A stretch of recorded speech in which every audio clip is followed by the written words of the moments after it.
नमस्कार, मैं डॉक्टर अभिषेक orthopaedic joint replacement surgeon. आज हम बात करेंगे एंगुलर डिफॉर्मिटी ऑफ नी या नॉक नी या जेनोवैल्गम के बारे में। इस वीडियो को हम 3 हिस्से में डिवाइड करेंगे। 3 साल से पहले का प्रॉब्लम, 3 साल के बाद का प्रॉब्लम और एडल्टहुड का प्रॉब्लम। कॉजेस जो 3 साल से पहले प्रकट हो सकता है वो फिजियोलॉजिकल भी हो सकता है। जब इंसान पैदा होता है तो जनरली पैर वैल्गस में ही रहता है। जब एक्सेसिव वैल्गस होता है उसको जेनोवैल्गम कहते हैं। इसका ट्रीटमेंट 3 साल से पहले नहीं किया जाता है क्योंकि ऐसा माना जाता है कि ये फिजियोलॉजिकल 3 साल के बाद करेक्ट हो सकती है। अब हम आते हैं कॉजेज जो 3 साल के बाद हो सकते हैं, वो जनरली पैथोलॉजिकली होता है। कॉजेज है ट्यूमर, घुटने के आसपास कोई ट्यूमर के वैसे भी हो सकता है।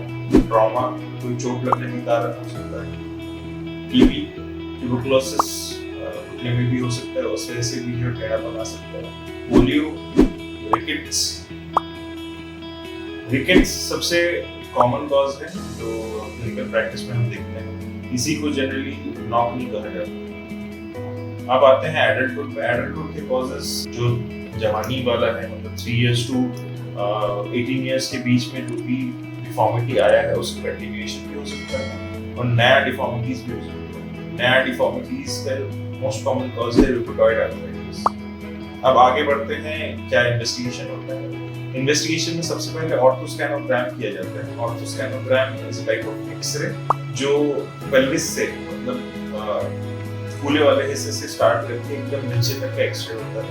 ये स्टैंडिंग पोजीशन में एक्सरे किया जाता है अलाइनमेंट देखने के लिए। इसके अलावा हम एमआरआई भी करवाते हैं। अगर घुटने के आसपास कोई ट्यूमर, टीबी है या ट्रॉमा भी है फाइसियल रीजन के पास, तो जो है हम एमआरआई भी करते हैं। ऑपरेटिव प्लानिंग के लिए हम सीटी भी करते हैं। This mostly covers the investigation part of the thing.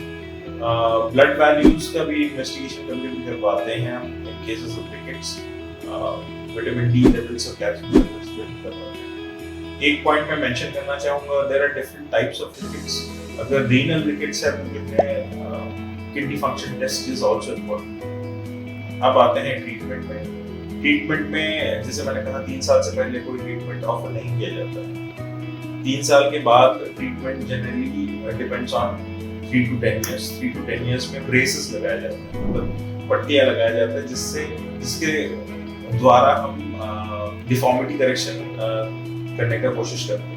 10 साल के बाद बोन मैच्योर होने लगता है। उसके बाद ग्रोथ स्पर्ट आता है, मतलब जवानी हम रीच करने वाले होते हैं, उस टाइम पे ग्रोथ स्पर्ट आता है। तो एंगुलर डिफॉर्मिटी करेक्ट करने का ये तरीका होता है कि अगर मीडियन साइड से ज्यादा ग्रोथ होता है तभी आपका बाहर की तरफ स्प्ले करता है, तो हम मीडियन साइड में ग्रोथ रोक देते हैं थ्रू एपिफाइसियोडेसिस। एक 8 प्लेट आता है, इसे 8 प्लेट को हम लगाते हैं तो एक साइड पे ग्रोथ रोक देते हैं और दूसरे साइड पे ग्रोथ आपका चलने देते हैं। डिफरेंशियल ग्रोथ की वजह से आपका सीधा घुटना हो जाता है।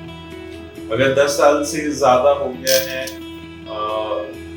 And it is nearing adulthood, जैसे 15 to 18 इयर्स में, इन दौरान ग्रोथ बहुत ज्यादा नहीं होता है तो हम जनरली ऑस्टियोटमीज करते हैं, मतलब बोन काट के फिर सीधा किया जाता है। 18 इयर्स के बाद जनरली ऑस्टियोटमीज ही कंटिन्यू करते हैं, यही लाइन ऑफ ट्रीटमेंट करते हैं। एक इम्पॉर्टेंट पॉइंट, रूमेटॉइड आर्थराइटिस में कोई ऑस्टियोटमी नहीं किया जाता है, तो treatment is knee replacement surgery. इससे ज्यादा जानकारी अगर आपको चाहिए तो आप अपने क्वेरीज और फोटोज, एक्सरेज जो भी है ये आप हमें भेज सकते हैं हमारे हेल्पलाइन नंबर पर। मैं जल्द से जल्द इसका रिप्लाई